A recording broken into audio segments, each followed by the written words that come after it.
Hey guys, welcome back. I'm Jack, and this is Saviano's, my family's restaurant. I'm happy to have you folks back today. We're going to be cooking a beautiful seafood feature that we'll be serving this weekend into the early week of next week. And tonight we're going to be sitting down with my brother Anthony and a close friend and a business associate that I've known for 10 years, Sean Slosson from Circle Lee, and I'm really excited to feed him again. And talk to him about his experience with us, our experience with him, our interactions, the growth in business that we've had. And it's a really fun time that we get to spend together and talk over we eat. So the feature that we'll be serving will be called just simply the seafood special. It's sea bass, Prince Edward Island mussels, and jumbo shrimp, served in a brandy cream sauce with cherry tomatoes and basil. We'll get right in. First, we're going to sear off the sea bass, shrimp, and the mussels.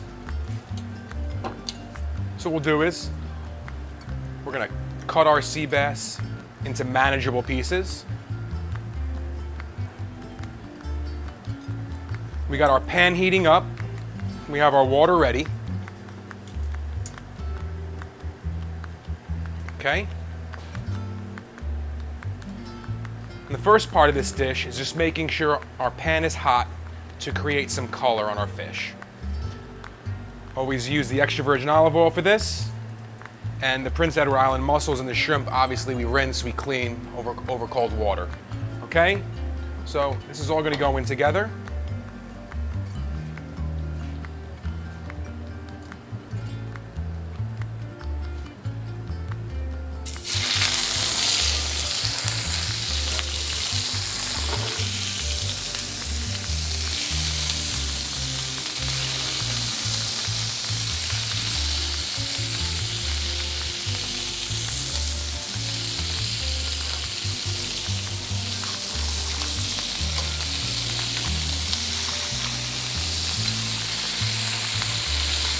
Okay.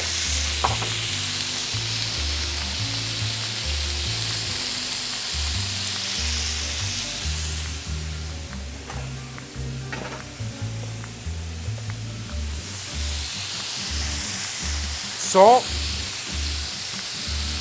cracked black pepper. On a seafood dish like this, we always think it's important to use a sea salt. It's good for your body, something your body recognizes, and you feel better after eating it. And that's something that my buddy Sean might go into a little bit. He actually, Sean turned me on to the sea salt, and there's a lot of truth to what he was telling me. Okay, so we have a sear on. We got our shrimp that are, let's say, let's get in here. We got nice some color on our sea bass. Shrimp are about 50%, okay? We're gonna go ahead and add some garlic. Not crazy with the garlic on this. We just want a little bit of flavor. In with our tomatoes.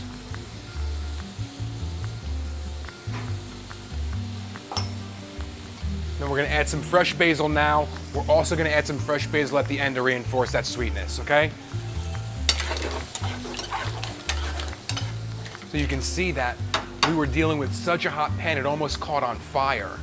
But now once we add all that seafood, the cooking process has slowed down. And that's really okay, and it's what we're looking for. It'll give us a chance for our cherry tomatoes to create a sauce, slowly cooking like that. Okay, we are about 50%. Now we add our brandy. When you do this at home, if you're doing this at home, please be careful. Pull off the fire. Add a little bit of brandy for flavor. We're gonna go right back on.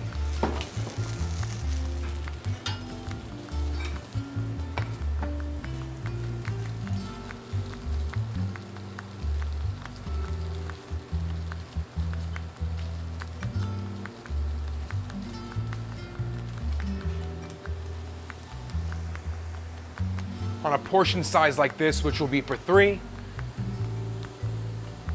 we add 2 knobs of butter. And we go in with some of our caramelized onion. And this will add more sweetness. So we have the brandy, which is cooked out. It's gonna make it sweet. The caramelized onions, that's gonna make it sweet. And the cherry Vesuvian tomatoes that are gonna make it sweet as well. So once our alcohol's cooked out, we add the butter, and then we can go right in with our heavy cream. And this is the brandy cream sauce for our beautiful seafood feature this weekend. We'll finish cooking it with a lid. That has 2 to 3 minutes and we're done. So a recap is a hot pan, olive oil, chopped sea bass, shrimp, mussels, seasoned, hot pan, sear. Get our color. We get about a quarter of the way through. We add our garlic to cook that off a hair so we're not getting that raw taste in the garlic. Our cherry tomatoes, first batch of basil go in. Brandy, cook out the brandy for the sweetness, right? Heavy cream, caramelized onions as well. Now we're just gonna let that cook. Now we have a late nighttime portion of pasta for 3. And that'll be the base for this dish as well, okay? So we're 2 minutes away on the seafood. And I love working with this sea bass because it's so forgiving. The flavor is unbelievable, the natural fats that come out of it. And the different textures you get. You don't eat sea bass with pastas often, but the two together are absolutely delicious. I love it, my friends have loved it, and this is one that we've been working on for a while, and I'm really, really happy about it. Last thing we'll do here is toss pasta in. Obviously we'll taste for seasoning, and we'll add the fresh basil as needed at the end, and we'll plate.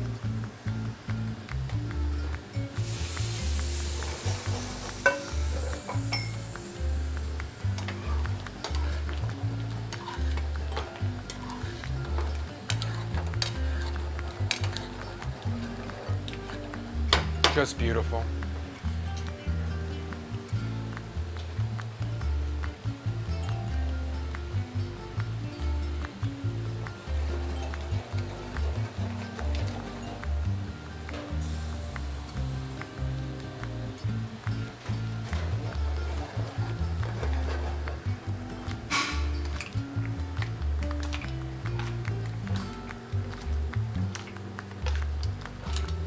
This is our last chance here to make adjustments.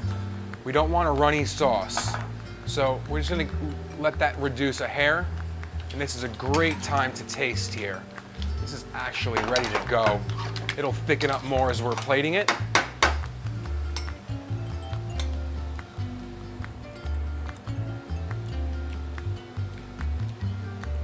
More fresh basil done. Salt is perfect. Pepper is perfect. You can really taste the sweetness from the cognac. When I say really taste the sweetness from the cognac, there is a hint of sweetness from the cognac that adds so much to something like this that you normally wouldn't get in a seafood dish, not typically done together. Okay, now the hardest part of this is gonna be plating it up, I think.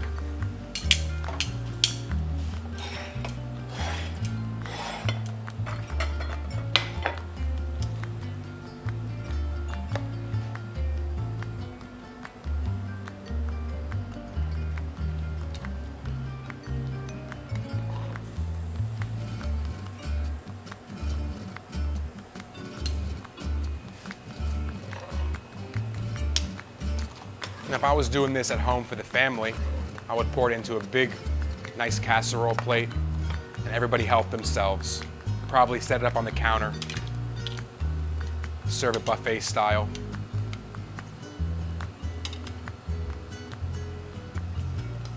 It's nice, beautiful shrimp, mussels, nice big chunks of sea bass.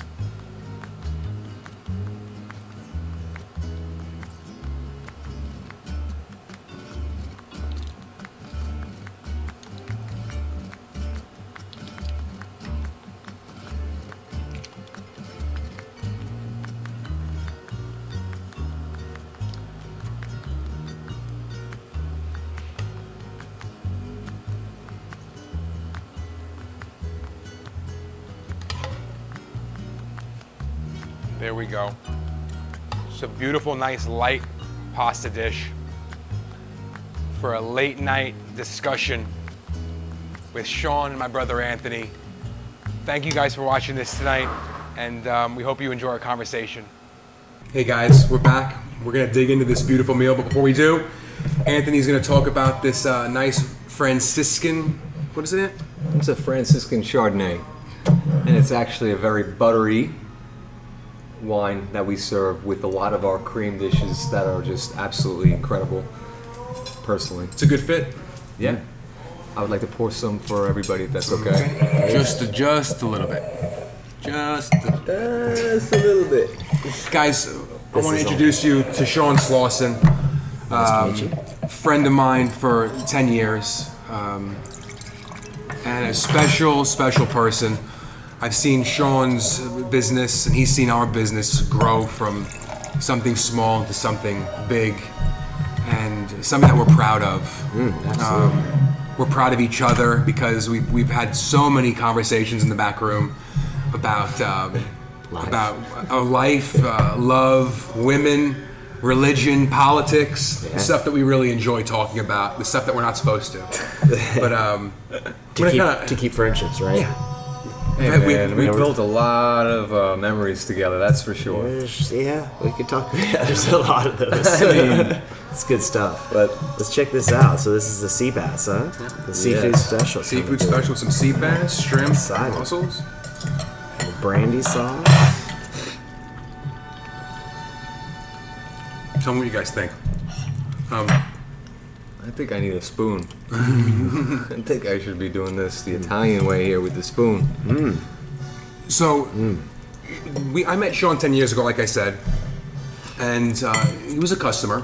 He's 6'4", obviously, a beautiful man. And you could tell he was special. There was something different about him. I wanted to get to know him. And before I could reach out to him, he handed me a card for his business. And he let me know he does facility maintenance, upkeep, electrical, plumbing, HVAC. And in our business, the Italian restaurant business, or in restaurant business in general, it's a match made in heaven when you can... It's a necessity, especially when you're running the business yourself. Daily. And whenever you have the owners involved at your restaurant, it's always incredible to have an owner of a company working with an owner of a restaurant, because there's really no contradictions in work. You know, he does his job. And he does it very well. Yeah. Or else we wouldn't have all these great times. And 10 years. I'm proud to know Sean, man. Absolutely. I mean, inside out, from family to business. It's been a pleasure. He's a quality guy. To know you guys. And they run a quality business. We all had kids at the same time. But on the point of what Sean has been doing, there was a lot of times in your business life where you've made big steps into whether it was defining a culture that you wanted to create with your employees. Because, I think you first started off with, it was you. Why don't you tell us how the Circle E started from where you were to where you are now? And I'm gonna eat a little bit of food there. I got you. So Circle E was birthed out of a romance, so to speak, with my stepfather, Lawrence Elliott. That gives the Circle E. He always wanted to have a ranch and always wanted to own, property, and just ran with that name. Yeah. And my mom met him back in '95. She was a property manager, him a handyman for her properties, and they got married. I picked up from him. I've always been a fixer myself, and he taught me how to repair sheetrock, concrete, a variety of different things. And Circle E was just, out of a house in Eagle Mountain, Fort Worth. I love that. And we would drive all the way into Dallas to service commercial properties for property managers. And I got a 486 computer for my marriage and started to fax from it. We smashed trash because I did portering, and we are handymen, and started to market ourselves. And slowly we grew into about 1998. We picked up Home Depot, which was our first retail that moved us from the small properties with a property manager to Home Depot now saying, hey, we want you to do this. And they wanted welding on their gates, and they wanted high dusting, and they wanted street sweeping for their parking lot. So we embraced it, and we just said yes to everything because you're brand new to the market, and you got to have whoever. Come on. Yeah, we want dude. all the work, all the work. The more the merrier. More the You merrier. got it. Keep it coming. So they broke us into the commercial market, and I grew salesmen on board, and we started to flourish as a company. And this is 25 years I've been doing this.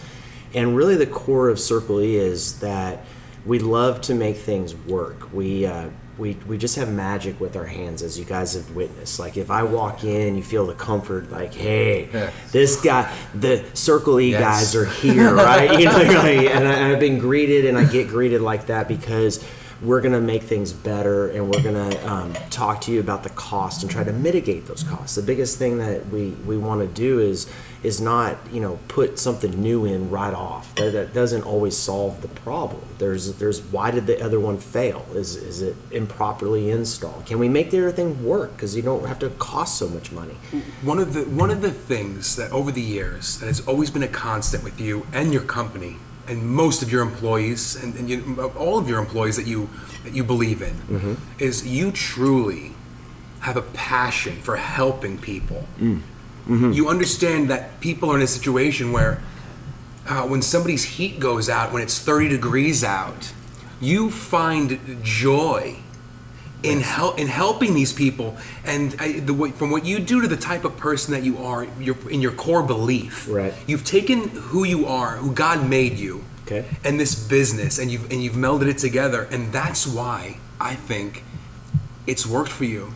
It Well, separates you from everybody else because I remember my mom's AC went out in 100-degree weather, and it was like 5 a.m. And I called you up, and sure enough, you and I get up at the same time. Yeah. And dude, by I think 7:30, before the 105-degree hit, She's up and go. man, he had a guy out, and they fixed it real quickly. And that means for people like us, when we have that relationship, that's not just a business relationship. That's a lifelong friendship that it's like love. It's like you just keep on wanting to do things for each other. It's like you want to go above and beyond. Yes. And as the older I get, the more important and special the relationship in business gets. Where yes, you can be friends, and you can also have a business relationship. Oh, absolutely. Which we've balanced, we've learned from, and the good times and bad times, right? Oh, absolutely. Yeah. How many times have you wanted to pull my hair out?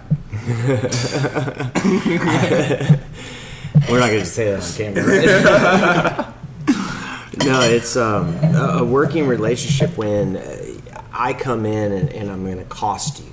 Right. This is the hard part. Is I'm making money from something that isn't fun for you. You're not buying something that you get like a sweater. I can wear it over and over. I'm not buying something that I get any fulfillment from. I'm making it back to the way it was. And when you look at that event, no one wants to go through that. It's like it was working great yesterday, and today it doesn't. And now, what are you going to do to it? And can you fix it? And can how is this whole event going to go down?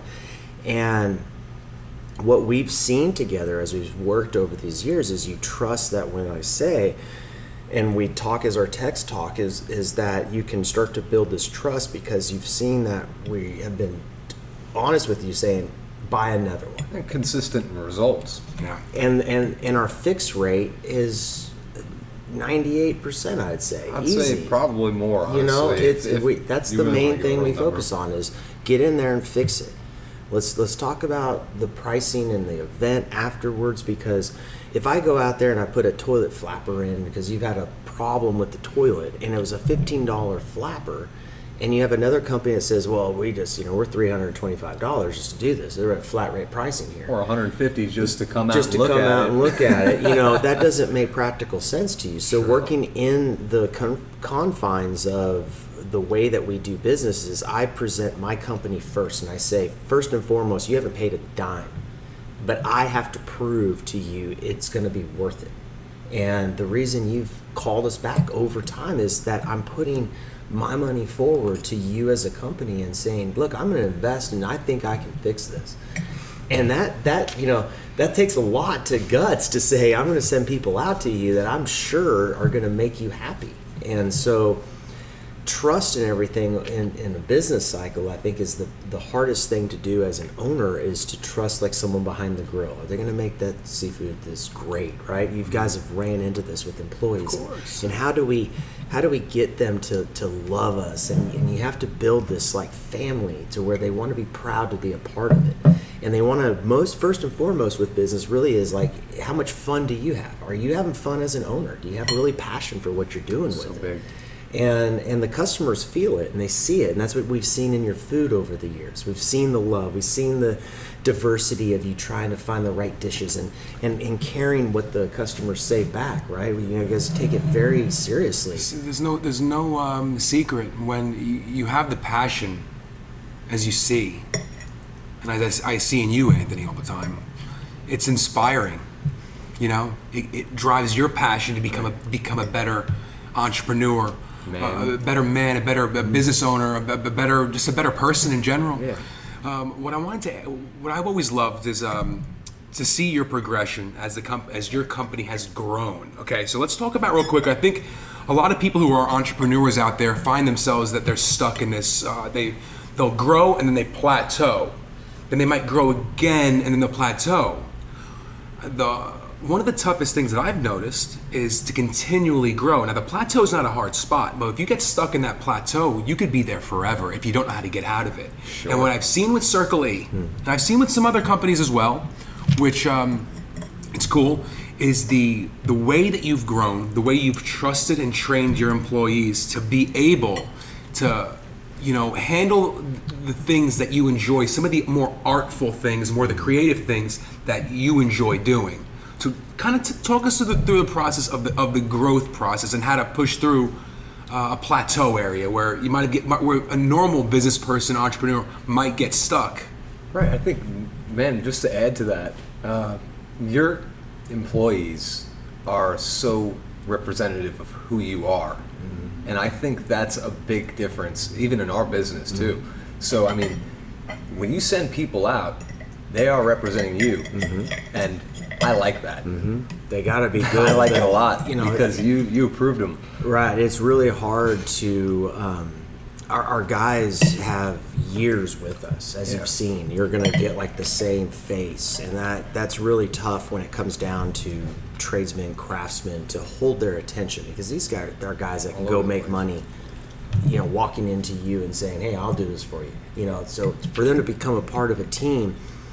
When I went to business school, you had to the real big development was to make a company everlasting is it had to have a feeling and an emotion above all. It wasn't so much the product, it was that the culture really makes it. And you hear that now more than anything, is the millennials and everyone is really looking for sustenance and substance. They want something, it's sustainable and all that, but they really want to know that they believe in the product. And so believing in what we do, when you look and hire people that do repairs, is they have a passion for their quality of what they do.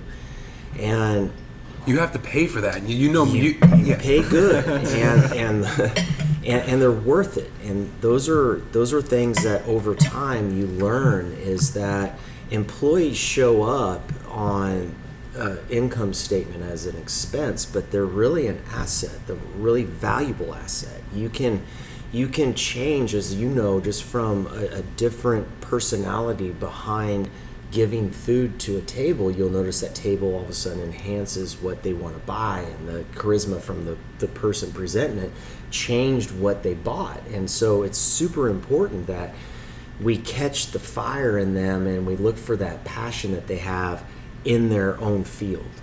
And I think that over the years, it wasn't just that you carried a license. It wasn't that you could just show up to work and have a resume. It was, how did you do when we talked to you? Do you have any hobbies when we interview you?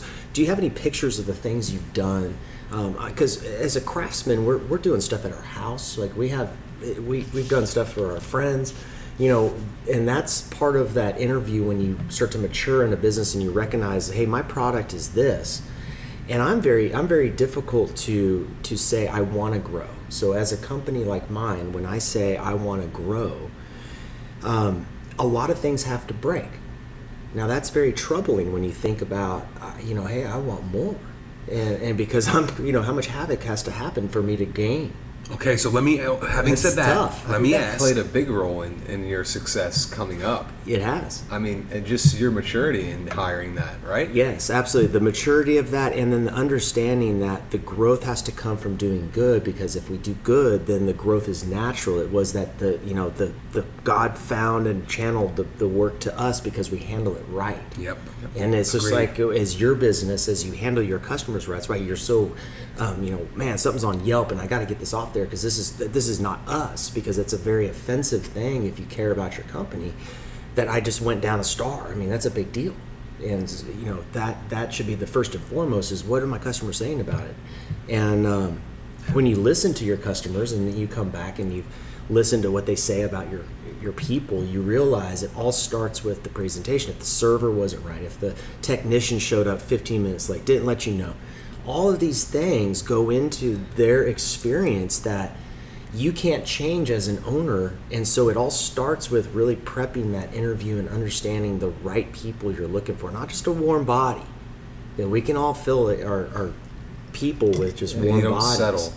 You don't settle, and the more that you uphold, you'll notice that the people that don't belong will naturally Weed leave, themselves out. because they have all of these great people around, and they just, you know, you don't have to do the talking. They feel uncomfortable. Yeah, they do. They're working around great people. You know, when you get around and you want to do better at basketball, you go play with the pros.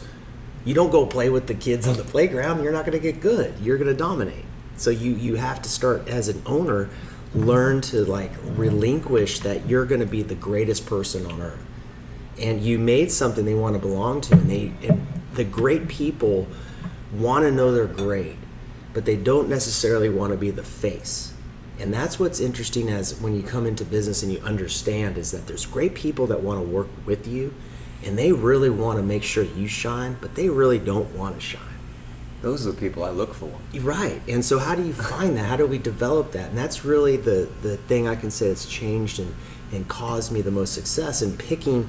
We're picking our teams for fantasy football, in a sense, you know. And so sometimes By you the way, have to. we're doing good in fantasy football. We're winning both leagues. The correlations between his business and our business, I think in most of these businesses, are very similar. And you always remind me of why I love you so much. Thank you, Jack. You I love do. you as well. You do, because you put things into perspective a lot of times, and you really articulate well on that. Thank you. And I'm not surprised. I'm not surprised how well you've done in your business and where you're at today, and where you're going to be at in a year from now.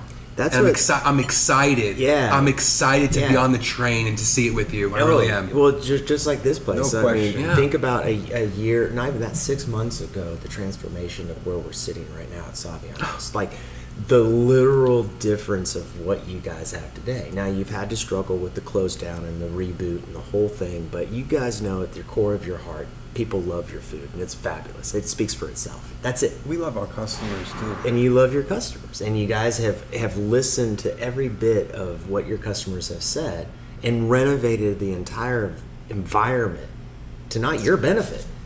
So That's hard to do as a business. I mean, you guys did this not for your own. kind of a picture into my heart of when we did reopen Saviano's. I saw myself in a different way when it came to the menu. I saw a little more upscale. I saw a little more filet, a little more, I don't want to say foo-foo, but a little more foo-foo, because you kind of see a direction of, A little bit of uptown. yeah, a little uptown. Perfect way to put That's it. a good way to put it. And that's how I saw myself, and I wanted to create that in the restaurant. And I think we were both on board for that. Sure. Oh yeah, you got it. And my biggest learning experience was, with Daddy, with Mommy, with you and me, we built one of the top New York Italian restaurants in Dallas-Fort Worth. Next year we'll be celebrating our 25th year in business. Congratulations. And I realized something, that we are New York Italian guys. It's in our blood. It's who we are. I thought what I saw as Uptown, it wasn't me. I'm the New York Italian guy who loves pasta and pizza every day, and that's where my passion comes in. Oh, and To you see a table of four boys come in with 4 Cokes and love a pizza, and you can see the way they're eating the crust. Your Well, you pizza's see it awesome. now. I mean, Yeah. before we remodeled, My we children weren't so were raised active on in it. the dining room all the time. You know, This whenever area, whenever right. you reopen, you are kind of gaining as much feedback as possible. So we're a lot more in tune with our tables, and I don't think there's anywhere else or customers can go that they're gonna get the owners. Us. They're gonna get Here, no yeah. managers, nobody that's there to just say, "Oh, we'll make it better." That's so true. That's so true. We really are genuine, and if something's not wrong, we'll take a piece of your bread and taste the sauce and Give you say, some better stuff. "You're wrong." Yeah. But if you're right, we'll know the difference. So Yeah. Yes. I think that's such an incredible part of it. I can say that in the You're past 6 obtainable. months, You Right. guys are here and you're obtainable. That's cool. yes, and it's required for us. But in the past 6 months, I would say that I've learned more about business in general and our customers than I ever have before. And I'm thankful for the customers that we have. We have such a beautiful clientele of people. And it's fun to make them happy. It's fun to make them dishes like this. It's fun so making good. you, It's- Sean, dishes like this. It's so fun. And I Seeing can't. your little kids coming here, biting that on that cool? pizza. Dude, Oh, man. I have a picture of that on my phone. Yeah, they You still love remember that? it. Yeah, they love that. Your pizzas, pepperoni. And I've that's taken the people here, and greatest that's thing. such a good signature. And look, the next chapter of our lives, the most important jobs we have as fathers and husbands now. You have And 2 you- kids, you have 3, Yeah. and I have 2 with 1 on the way. Now we get to see our kids grow up, and that's our main our main job. One of the biggest blessings I could see now is that you played such a great and instrumental role and been such a blessing in the creation of the fundamental foundation electrical plumbing Yeah, things right. that are going to help me and Jack For years to come. 15, 20 years. 30 years. You're not revisiting. Now this. we're not This is putting done. fires out where they shouldn't Remember be. when they were power would fall out? So Friday afternoon, half of the phase fell out. Yeah. It just blew up. But even when half the phase blew out, who do we call and who was ready and by our side ready to go? I think you would happen to probably be on your way anyway. Yeah, So, probably would stop he's by. like, have hey, some I food." accidentally have this Yeah. switch. I did. Your dad called, and I was like, "Yeah, I actually have that fuse from last summer that I had an extra one. I left one in your office, but there is one I have on my truck." I And- still have it. yeah, it's And just- that's keeping you such guys a big prepared. thing for us, so we can zoom in on our customers. Yeah, you guys need to focus on your food. Your core business is your food, your wait staff, and getting them excited. Got it, If babe. you have to start jacking with your, Ice machine. it becomes my problem. And then I look at the text message and I say, "Gosh, that's that ice machine." Sean, And then we get to visit it and make it right. one big thank you to you for coming tonight. Thank you for being with us. Thank you, Anthony. Love you. I look forward to more conversations with you. I hope so. I hope you guys enjoyed it at home to get a little insight of what customer turning into a friend, turning into family. Yes. And we have many more friends and family like Sean. He's one of the special ones. I just can't thank you enough for being here with me and Anthony. Thank you for the food. This Yeah. is so good, man. That people need to come down and check out this. This is a special run, and We look forward to It's seeing so you. good. And thanks again. Yeah, thanks for joining. That was yeah. great. Thank I had you. a great time. Absolutely. Peace, guys. Thanks, Sean. Thanks.